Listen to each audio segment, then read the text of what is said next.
Good morning, students. Welcome back to the accountancy classes.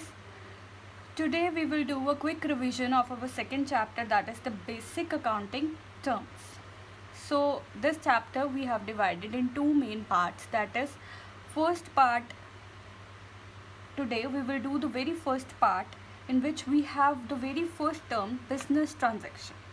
So first of all this chapter is very important because इसमें सभी वो basic terms बताई गई हैं, मतलब कि अकाउंट्स में यूज़ होने वाले वो सभी वर्ड्स बताए गए हैं जो हमें पता होने ज़रूरी है, क्योंकि अगर हमें इन्हीं वर्ड्स के बारे में नहीं पता होगा then we will not be able to understand in further accountancy कि वर्ड का मतलब क्या है, क्योंकि आपकी पूरी अकाउंटेंसी में यही वर्ड्स आएंगे, इसी के बेसिस पे क्वेश्चन होंगे।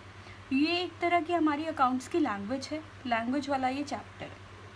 तो हमारे पास सबसे पहली जो सबसे पहली जो टर्म है वो है business transaction. What do you mean by business transaction? Business transaction means कोई भी तरह की एक्टिविटी की है, कोई भी तरह की एक्टिविटी है जो एक तो इकोनॉमिक नेचर की होनी चाहिए, मतलब कि पैसे से रिलेटेड होनी चाहिए, मनी में ही वो मेजरेबल होनी चाहिए, राइट? और इंटरनल भी हो सकती है, एक्सटर्नल भी हो सकती है। बिजनेस अपने अंदर जो इंटरनल एक्टिविटीज़ कर रही हैं, अपना परचेज़ किया, सेल किया, वो एंट्री भी हो सकती है, या फिर एक्सटर्नल भी हो सकती है, बाहर आउटसाइडर से सामान खरीदा, उनको सेल किया, दैट इज़ एक्सटर्नल एक्टिविटी। तो ये एक इकोनॉमिक एक्टिविटी है जिससे हमारे बिजनेस की जो फाइनेंशियल पोजीशन है वो चेंज होती है। मतलब कि कोई भी एक्टिविटी जिससे बिजनेस में चेंज आ रहा है, जैसे हमने कोई गुड्स परचेज़ किया, ठीक है, हमने रेंट पे किया, सैलरी पे की, कोई भी एंट्री जो कि इकोनॉमिक नेचर की होनी चाहिए, मॉनेटरी फॉर्म में होनी चाहिए, ठीक है जी। सेकेंड एंट्री हमारे पास है, सेकेंड टर्म जो हमने पढ़ी है that is events. What do you mean by events? Events क्या होते हैं?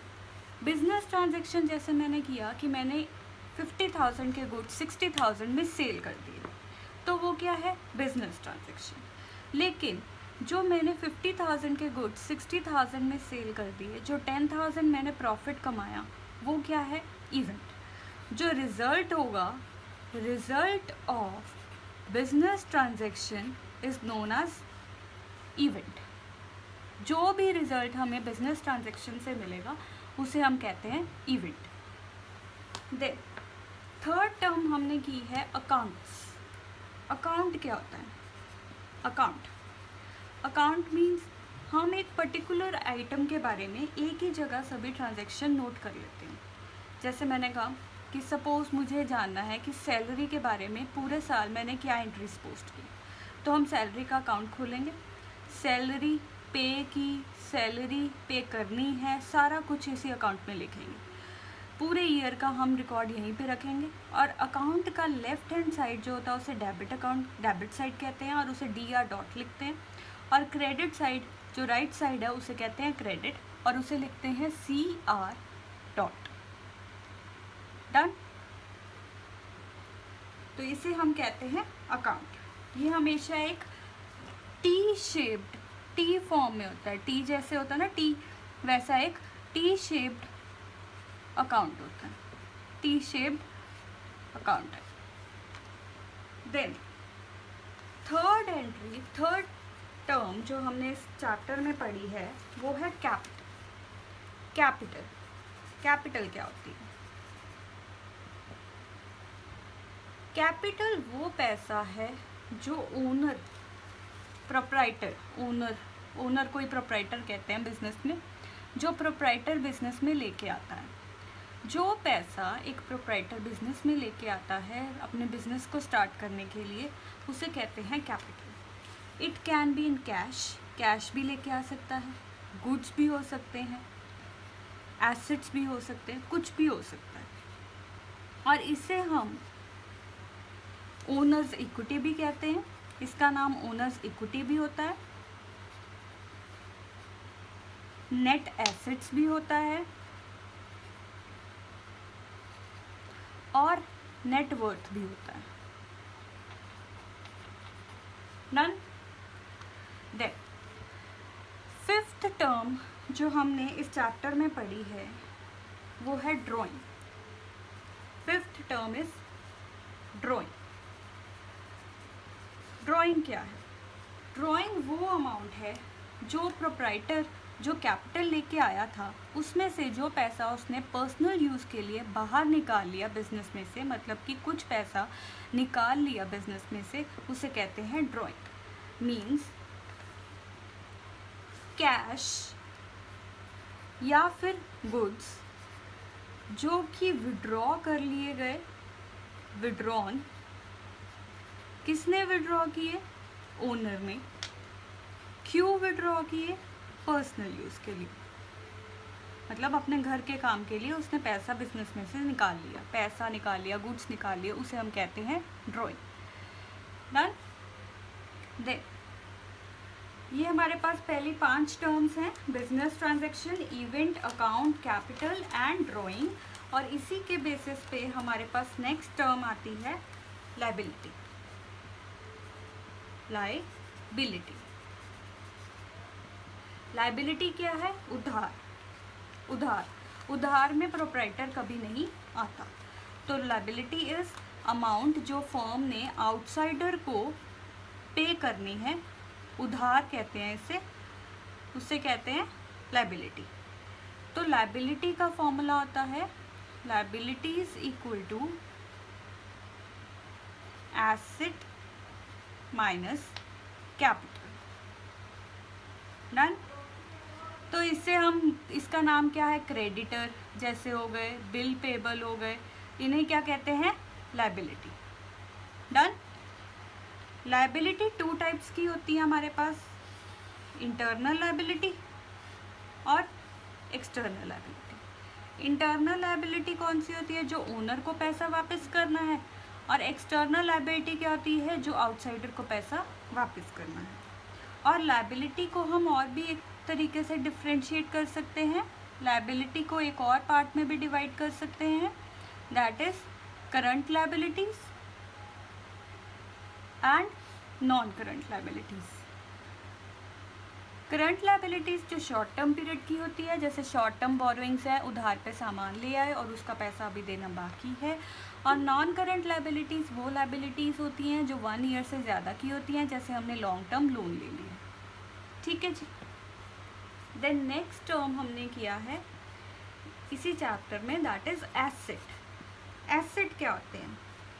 एसेट वो अमाउंट है, वो चीज़ है बिजनेस की जिसे, जो बिजनेस की इसलिए आइटम है क्योंकि उससे बिजनेस को फ़ायदा होता है, वो उसे पैसा कमा के देता है, which helps the business to earn the profits, जिससे हमें बिजनेस को प्रॉफिट होता है, बेनिफिट होता है। ये वो आइटम है जो बिजनेस की खुद की है, उसके पोजेशन में। तो एसेट्स हमारे पास 3 टाइप्स के होते हैं, नॉन करंट एसेट जिसे हम फिक्स्ड एसेट भी कह देते हैं, फिर current asset, and last is fictitious asset और nominal asset. Non current asset और फिक्स एसेट वो एसेट होते हैं जो लॉन्ग टर्म के होते हैं, जिसे हम लेके आते हैं, जैसे मशीनरी जो हमें हेल्प करता है to earn the profits. Machinery लेके आए हैं जिसके बेसिस पे हम प्रॉफिट्स अर्न करेंगे। करंट एसेट वो होते हैं जो लाके हमने सेल करने हैं 1 साल के अंदर अंदर।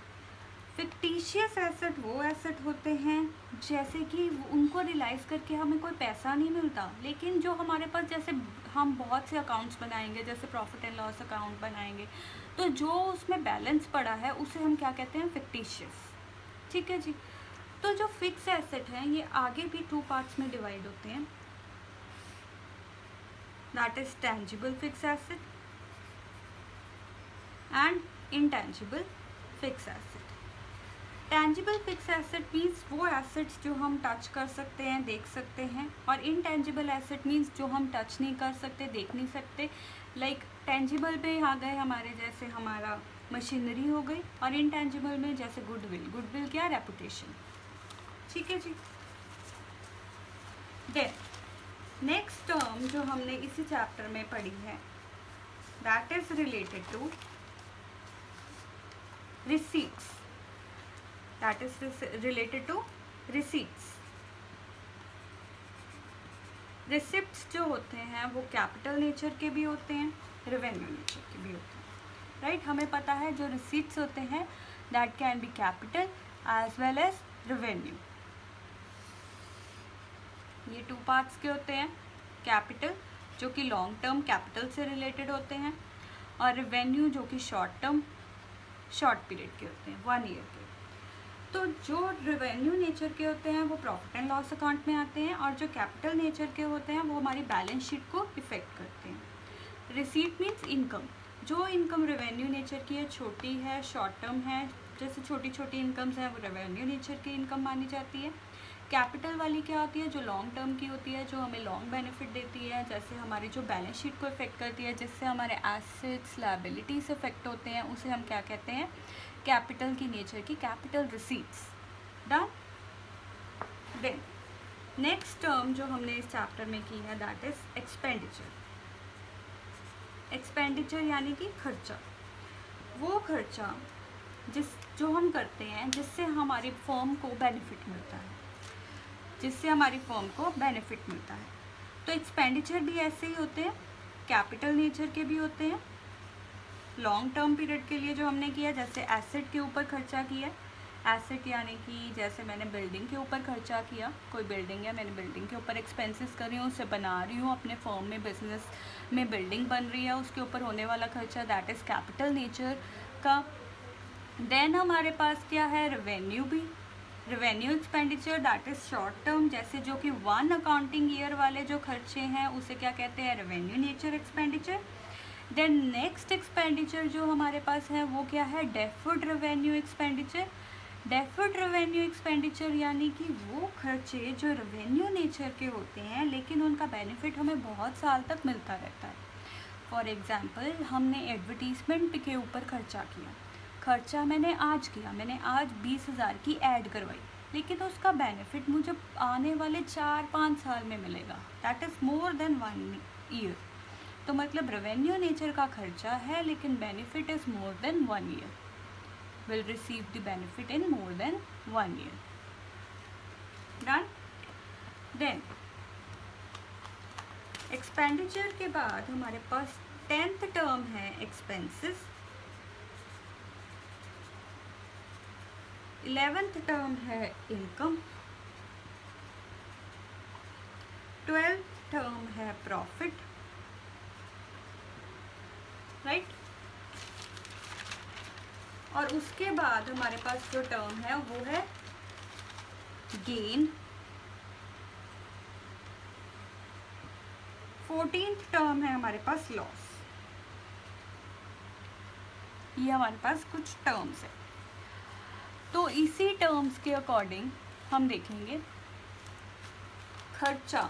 एक्सपेंसेस. एक्सपेंसेस मीन्स वो अमाउंट जो हमें हेल्प करते हैं इन अर्निंग द प्रॉफिट्स, जो हमारे गुड्स को प्रोड्यूस करने में, सर्विसेज जनरेट करने के लिए जो खर्चा करते हैं, गुड्स को प्रोड्यूस किया, गुड्स में लाने वाले सामान के ऊपर खर्चा किया, जैसे गुड्स रॉ मटेरियल को लाने के लिए जो रिपेयर की है हमने, मशीनरी के ऊपर रिपेयर की है, कुछ भी सामान किया, जैसे जो भी हमें छोटा मोटा सामान हमने बिजनेस में चाहिए उसे क्या कहते हैं हम, एक्सपेंडिचर. एक्सपेंडिचर यानी छोटा मोटा खर्चा जिसके साथ हम, एक्सपेंसेस जिनके साथ हम अपने बिजनेस को चलाते हैं. इनकम क्या होती है, what do you mean by income. Income वो अमाउंट है, जैसे कि अगर मैं आपको एक एग्जांपल दूं कि मेरे पास 20,000 के गुड्स थे, उनको बनाने में 10,000 लगा और 10,000 का मैंने उसके ऊपर मार्जिन रख के 20,000 में बेच दिया. तो जो वो 20,000 का प्रॉफिट हुआ है उसे क्या कहते हैं हम, इनकम. प्रॉफिट, अगर इनकम और प्रॉफिट में डिफरेंस करना हो तो क्या डिफरेंस है. इनकम तो एक सिंगल एंट्री के बारे में है, लेकिन जो प्रॉफिट है वो total of revenue over total of expenditure. Of an accounting year. पूरे साल का हम देखते हैं, जितना टोटल रेवेन्यू है उसमें से टोटल एक्सपेंडिचर को हम माइनस कर देते हैं। मतलब कि पूरे accounting year that is from 1 April to 31 March जितनी भी एंट्रीज हैं उनको देखते हैं, उनमें से टोटल इनकम को ऐड करके टोटल एक्सपेंसेस को माइनस करके जितना अमाउंट हमारे पास बैलेंस आता है उसे क्या कहते हैं हम, प्रॉफिट। डन। देन प्रॉफिट के बाद जो हमारा प्रॉफिट है वो हमारे फर्म के ओनर को बेनिफिट देता है इन द फॉर्म ऑफ, हम कहते हैं कि ओनर हमारे बिजनेस की एक लायबिलिटी है, क्योंकि हमारे ओनर ने जो पैसा लगाया है उसे उसको रिटर्न करना है in the form of profit, profit कमा के उसे देना है। तो यही प्रॉफिट है जो एक फर्म के ओनर के पास जाता है, उसकी कैपिटल को इंक्रीज़ करता है और इसी प्रॉफिट को गेन करने के लिए एक फर्म जो है वो चलती है। अगर यहाँ पे लॉस आना शुरू हो जाएगा तो बिज़नेस घाटे में जाएगा और बिज़नेस बंद हो जाएगा, it will lead to shut down. Then next term हमारे पास है गेन। गेन क्या होता है, किसी भी तरह का मॉनेटरी बेनिफिट, प्रॉफिट या एडवांटेज फ्रॉम द इवेंट्स और transaction which are incidental to the business. Gain means किसी भी तरह का बेनिफिट जिसके साथ हमारे बिजनेस को किसी भी तरह का बेनिफिट मिल रहा है, एडवांटेज मिल रहा है from the events and transaction जो बिजनेस के साथ रिलेटेड हैं। ठीक है जी। अब नेक्स्ट टर्म हमारे पास है what do you mean by losses. Loss क्या है, व्हेन अगर हमारे जो एक्सपेंसेस हैं वो ज़्यादा हो गए हैं लेकिन इनकम जो है कम हुई है, तो जो डिफरेंस है उसे कहते हैं लॉस। जैसे कि सपोज़ मेरा जो है इनकम है वो 10,000 है, एक्सपेंसेस जो हैं एक चीज़ के ऊपर हो गए थे 12,000, तो मेरा तो नुकसान हो गया 2,000 का। मुझे तो इतनी इनकम भी नहीं हुई कि हमारे एक्सपेंसेस कवर हो जाएं। तो जो डिफरेंस है उसे हम कहते हैं लॉस। लॉस वो भी हो सकता है जब हमारी फर्म को कोई भी बेनिफिट ना रिसीव हो रहा हो। अगर हमारा फर्म चल रहा है, हम फर्म में ऑपरेशन कर रहे हैं या मतलब फर्म चल रही है, लेकिन वो फर्म ऐसी है कि उसमें जो फर्म के अंदर ऐसी एक्टिविटीज़ हैं जिससे हमें कोई भी बेनिफिट नहीं मिल रहा, या फिर बाय चांस हमारे फर्म में आग लग गई, एक्सीडेंट हो गया, तो loss by fire, loss by accidental issues. So ये भी हमारी एक एग्जांपल है of losses. So this is all the 14 main accounting terms which we cover in the first part of the revision batch of our chapter basic accounting terms. ये सभी interlinked हैं, सभी बहुत important है, confusing है। जैसे आपको difference पूछा जा सकता है, what is the difference between expenses and expenditure? What is the difference between income, profit, gain and receipts? What do you mean by capital and its drawing?